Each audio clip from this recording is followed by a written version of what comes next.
Hopefully you aren't tired of seeing me cover arcade beat-em-ups lately, as next we have Battle Circuit. I never really became aware of this game until around a year ago. It was one of those few Capcom arcade games that never saw a re-release until a few years ago, which didn't help its visibility. I'm playing this through Capcom Arcade Stadium. The game takes place in the year 20XX, where you play as one of 5 bounty hunters taking on wanted criminals around Neo Kobe City. That's the basics, but I'll explain more as the game introduces it. As soon as you choose your character, you start off by shooting down an enemy ship and jumping aboard to apprehend the target, Dr. Saturn. For this first level, I'll be the basic all-rounder mascot, Cyber Blue, real name Brian Bruno. Dr. Saturn starts off by sending out these reptile dinosaurs, just a few punches take these out. In the corner of the screen I can pick up a moneymaker item, which turns all enemies on the screen into coins. Coins are very important, so you want to pick up every coin you can. I also pick up a BDL unit, a temporary power-up item I can store for use later. Dr. Saturn gets involved and I get to try out some of Cyber Blue's attacks. His arms and legs are cybernetically enhanced, so he has these cool dash punches and throws that have him speeding across the screen. Saturn's a pushover and he goes down in no time. My score gets added up and better performance rewards you with more coins. Blue reports his capture to a Harry, and we next see them in Harry's office. Harry pays the reward money for Saturn's arrest and explains that between levels I can use my coins on various power-ups. He then explains the next assignment, the target being Johnny of the Delete Gang, who's hiding out in a disco. But first, my upgrade purchasing. I have 99 coins and with it I buy the Hyper Tornado for 50 coins. Stage 2 starts with me dropping into the disco, and I'm gonna stick with Blue for this level since stage 1 is so short. The Hyper Tornado is done with down, up and punch, and it's the move I found the most useful with Blue. It got me out of many beings, just launching up into the air and hitting everything close to me. This place has these little robots, ROBs, that mainly try to walk up to me for a grab. When they're in a line, the Hyper Tornado is devastating. There are also flying ones that pass by while dropping bombs. I get my first non-cybernetic enemy here with Dorian. He has 4 arms, but this one doesn't end up fighting back much. When another one grabs me, I use the beat 'em up standard defensive attack that reduces my health, in this case a barrier.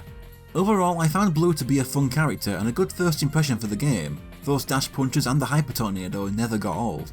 I reach the end of the screen and get on a dance floor, where I meet Johnny.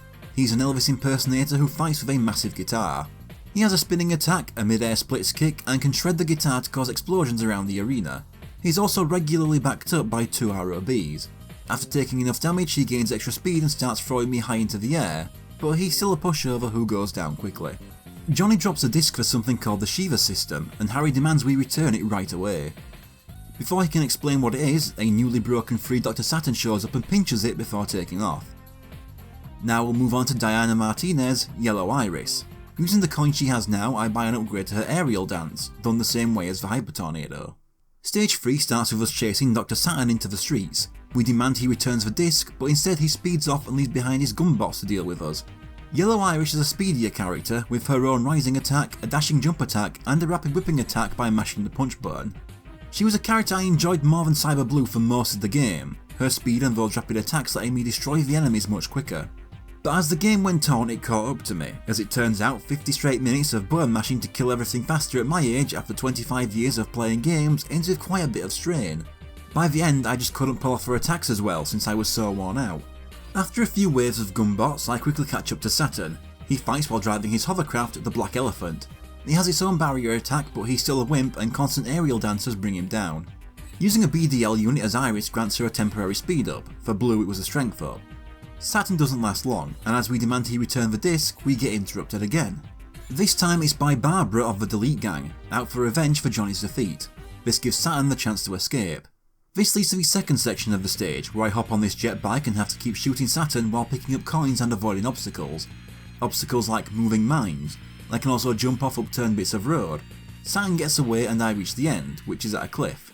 I drop down to the beach where Barbara catches up to me. She can summon lightning that spawns a shield of jellyfish around her. She also gets backed up by her biker minions who are always trying to run me over. She can do an upside down spinning kick and charge forward with a lunging knee. I actually don't see too many moves aside from the jellyfish spawn in the Iris playthrough, as I tended to mostly keep her off screen through aerial dances and the whip attack. With Saturn getting away, we return to the office. For the next stage I move on to Alien Green, and with the 672 coins he has now, I buy an upgrade to his Green Cyclone attack and a maximum health increase. Harry tells us to go after Saturn and retrieve the disc. We ask what the disk is and he replies that Shiva Systems can control every computer on the planet, allowing one to easily conquer the world. It's currently inoperable, but the disk Saturn stall can activate it. Harry wants it obtained and destroyed before that can happen. Stage 4 has us infiltrating Saturn's hideout, starting out in the mountains. Green is one of these stranger beat-em-up characters I've played as. He walks slow and lacks the mobility of the previous two characters, but he has a brutal throw attack, and by using the Hadouken input, the quarter circle forward and punch, he can use the green cyclone where he throws out tornadoes to launch enemies into the air. It's a much appreciated move since otherwise he would just be slow and have bad range. Taking out the enemies here has me jump to a higher cliff to take out more. Not much new and I jump to the next tier. Here I get a larger ROB, a BOB. The green cyclone is a fun move, but overall I found Alien Green less enjoyable than Cyber Blue and Yellow Iris. I'm glad he's in the game though because his presence adds a lot of personality to the game, and at least he didn't cause me physical strain like Iris did. Once I take them all out I find the entrance to Saturn's hideout behind a waterfall. I have to keep walking forward while punching out the flamethrowers and avoiding floating mines and rolling barrels. I also get the first appearance of the Green Dorians, Rabrada. Taking him out brings me to the next screen. This is mainly fighting a really long wave of reptiles, with other enemies sometimes getting involved too. It goes on for a couple minutes and once everything is wiped out, it's onto the boss. I catch up with Saturn and he summons a mech, the Octopus Mark II, which lands on him and flattens him. It's constantly walking around leaving a trail of bombs behind it, which makes it hard to get good hits in. Try for a combo and it walks away while I get blown up. I just have to get a jab or two in and then run away and repeat. After enough damage it starts calling in more robot enemies and raining down missiles on the arena. This actually makes it easier, with no more bombs I can just keep beating on it. Reducing it to its final life bar will also have it try to grab me if I get close to it. And if I stay away and just throw tornadoes, it also has a laser attack that sweeps across the screen, but at that point it's not long before it goes down. We have Saturn cornered, but the wall behind him is knocked down on top of him and I'm confronted by another of the Delete gang. He's here to get the disc from Saturn and he also stuns us and captures us. Now we'll move on to Pinky, the Pink Ostrich, ridden by Paula Abdul.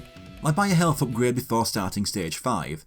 The one who captured us, Zipang, tells this duo of a woman and giant baboon that he's sending the disc to their leader, Pluto, before he opens up a portal and jumps into it. For the first part I wake up next to this grinder that slowly approaches me while I have to break open the glass wall to escape. It's easy enough and I break free to find we're in Delete's prison camp. Pink Ostrich isn't quite as strange as Alien Green, but she is easier to control, being speedier. She has her own rising attack like the first two characters I looked at. She can also fly, which allows her to shoot feathers as projectiles. Taking out all the enemies on this screen has us leave the camp, ignoring Saturn's cries for help. I have a long segment in the jungle having to walk around all these floating mines while fighting the enemies, which includes a new gunbot, the Gunbuster, and a new Dorian, Arnold. As I keep going I meet a mini-boss, Dave. He jumps around on his weird drill-mounted throne with built-in bouncy snake tail. He can shoot out the drill heads and use a slingshot, but that's about all he manages to pull off against me as I keep blocking him with 2 pecks and a rising attack. Once he's defeated, the giant baboon shows up and panics that he'll be defeated too. He flies off and we follow, stopping by this hut filled with reptiles where I can get a lot of fruit. I'm not here long and jump back out into the jungle to deal with falling boulders and more mines. After that I catch up to the baboon and demand to know where Zipang is. The baboon is Doc and the woman he carries is Jennifer. They start by splitting in two, but hitting the fake one gets rid of it. They have basic punches, a slide attack and a high jump ending in the ground pound. After taking enough damage, Doc will start throwing objects like boulders and bombs. This fight can get annoying when they become two and both of them gang up on you, but this was my 4th playthrough at this point so I was used to it, making this one pass by quicker than it could have gone. The portal Zipang opened before opens up again and we go through it. For stage 6 we move on to the final character, Captain Silver, real name Andrei Mishkin. I buy an upgrade to the charge attack he has and start the next level. We exit at Fujiyama City where Delete's HQ is. Within seconds I get like 100 bikers speeding by. Captain Silver has the ability to stretch his body into any shape he wants. This lets him do things like transform into a cannon to shoot the enemy for a throw. He can also give himself boosters to shoot himself into the air or turn his limbs into blades. Despite the creative stuff they do with him, I found him my least favourite character to play as overall. Like Alien Green, he can be a little slow, but he also had no attacks that clicked with me as particularly fun to use. Eventually, after moving along this road, the mini-boss is 3 uniquely named palette swaps of the biker enemies, Betsy, Chris and Kathy. They are just powered up versions of the enemies with more health, trying to run me over or hit me with their electric swords. Once I take them out, I jump off the bridge and land on this boat underneath. The deck is wrecked as more reptiles and Haney, another Dorian recolor, shows up. Clear out this boat and I jump to the next. I take out all the gunbusters and jump down to a 3rd boat where Zipang is taken by surprise. He retreats and I have to face another mini-boss, 2 men crammed into a small mech, the Cyber Samurai. They can fire lasers, ram into me with and without revving up beforehand, give little nudges, and the pilots can also slash me with their own katanas. After taking a lot of damage, they also start firing small purple bullets, but by that point they are pretty much done. Once they're gone, I jump off the boat onto another bridge where Zipang is waiting. He refuses to tell us where the disc is and gets on his weird bouncing chair thing while holding a huge jousting lance. He mainly just hops around and tries to crush me. This phase doesn't have much health though and goes down in no time. His vehicle then transforms into a 2-headed alien goat with beards. At this point he'll start using that lance too and block some attacks with a shield. The ghost can breathe a stream of fireballs and ram into me at high speeds. He can spit mud on me like he did at the end of stage 4 and surround himself with several high speed balls. The balls normally hang around him, but they can also separate to fire lightning below themselves. Then after enough damage he'll start throwing spiked bombs from the pot on the back. It's surprising actually, this is the first boss in the game that feels like a more standard fuck the player, just make them put more money in beat 'em up bosses. The ones before felt much more reasonable, but this one can get a bit tedious. Eventually I take him down. We demand he tell us where the disc is, but he says it's too late as he's already sent it off to Pluto, who is currently preparing to activate the Shiva system in the Neo-Andes mountains. Back to Yellow Iris for stage 7. I bought all the move upgrades and can't afford the last health upgrade. I start in the mountains taking on a load of returning enemies. Even the first mini-boss is a returning boss. Barbara is back with her palace hops Sandra and Asura. They aren't quite as powerful individually as regular boss Barbara, but they are more likely to use more of their special moves like the flip kick she barely used against me first time. The aerial dance makes it so easy to deal a lot of damage to all 3 of them at once. It seems we've reached a dead end at first, but then a trapdoor opens and we jump down. Down here we find a pyramid, and then Dr. Saturn drops down behind us. He's also brought the octopus back with him, and I had to fight both it and Saturn in the Black Elephant. Most of this fight has them both the same as they were in their first fights. Towards the end we do get some new moves though, with Saturn firing some laser rings and the octopus firing horizontal missiles across the screen. It's best to just ignore the octopus, as taking out Saturn defeats them both. Iris hopes that's the last she sees of Dr. Saturn, and it is, and moves on to the next area. First I'm on a large moving platform with the opportunity to get some healing items. Then onto another platform where I have to face a wave of gunbusters and Hanes. The third platform moves up while I fight off a load of reptiles. Once I reach the top, I meet Pluto. He's already activated the Shiva system and I have to defeat him within a certain amount of time to get access to the true final stage. Pluto starts by shooting huge fireballs from his gun, but he loses a ton of health to me juggling him with several aerial dancers. Pluto has access to the same BDL power-ups I have and can change his at will. He starts with speed up, which has him dashing all over the screen trying to hit me with his extending claw. He'll also jump around trying to crush me while making fireballs rain down on the screen. He has power up, which just makes his attacks do more damage, and he also starts throwing out mines and grabbing me. The worst is Vitality Up, which heals him by a full health bar and is the most likely reason Yellow Iris was the only character who didn't kill him in time for the final boss. There's Defense Up, which not only lowers the damage he takes from my attacks, but also makes him take far less hit stun as well. Finally there's Death Blow, which didn't seem to do much before I finish him off. Iris inspects the computer and sees that a human control program has been activated. Harry says we have to destroy the system, and so Iris smashes up the computer and triggers a self-destruct, escaping with Dr. Saturn. But everyone else defeated Pluto fast enough to be given the choice between destroying the computer or taking on the currently materializing Master Program. The other 4 characters choose this option and the Master Program appears. Dr. Saturn shows up and gets frozen, and the program and your character get dragged up to the roof for stage 8. Harry also grants you any upgrades you hadn't bought by this point. The Delete HQ gets beamed out into the sky and the Master Program declares it will now commence Program Genocide. So I'll get the good out of the way first. This boss fight has a lot of spectacle, more than I'm used to seeing in beat 'em ups. It has my favourite music track in the game. I love the atmosphere of the arena and all of its attacks look very impressive. The bad is actually playing it. This boss is a nightmare that goes on forever and refuses to die. It's always throwing out screen-filling attacks that are impossible to dodge and sends you as far away from the boss as possible so that you waste time between its attacks just getting close to it again. There's full screen ice breath from the dragon it's riding, gusts of wind that push you away, there's transforming the dragon into a fire one and filling the screen with a pillar of fire, a Terry Bogard power dunk, dropping fireballs from the sky that explode into screen-filling waves, riding a high-speed spinning pink octopus around the arena, dropping 5 giant yellow cubes on the screen leaving you with very little space to avoid them. And all the while you're lucky to get in close for 1 or 2 hits that cause measly damage. Sometimes you can knock it down on the floor and get some actual hits in, but even after defeating it 4 times, I'm still not sure what triggers it. This final boss was the worst part of playing the game and took longer than any other section. but it doesn't actually drag down the game for me like, say, the final boss of Narc did.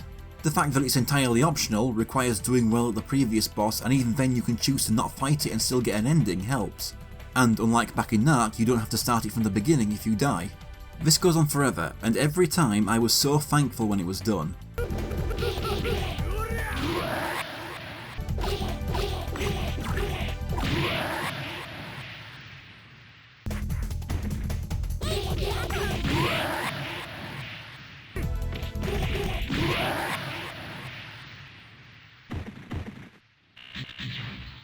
The HQ starts falling towards the earth and Harry congratulates you on completing your mission. You know, I was expecting Harry to be behind the Shiva system all along and was surprised to learn he wasn't actually secretly evil. It was that grin he always had. Your character drops through Harry's roof with Dr. Saturn and they wonder what happened to the Shiva system as we see the Delete HQ explode in space, then the credits. I enjoyed Battle Circuit quite a bit. In fact, even with the awful final boss, I'd say it's my favourite beat 'em up of the ones I've played for this channel so far. It looked great, coming much later than all the more famous games of its genre, sounded great, and I loved the playable cast and all the satisfying moves they could pull off. It's a shame this game stayed so unknown for so long. I'd barely ever heard of it before the re-release, and the only acknowledgement it's had since release that I'm aware of is Felicia having Yellow Iris as a costume in Ultimate Marvel vs. Capcom 3. Let's hope these recent re-releases give it that boost it deserves. Any one of this game's characters would be great to see in a future Capcom vs game, for example.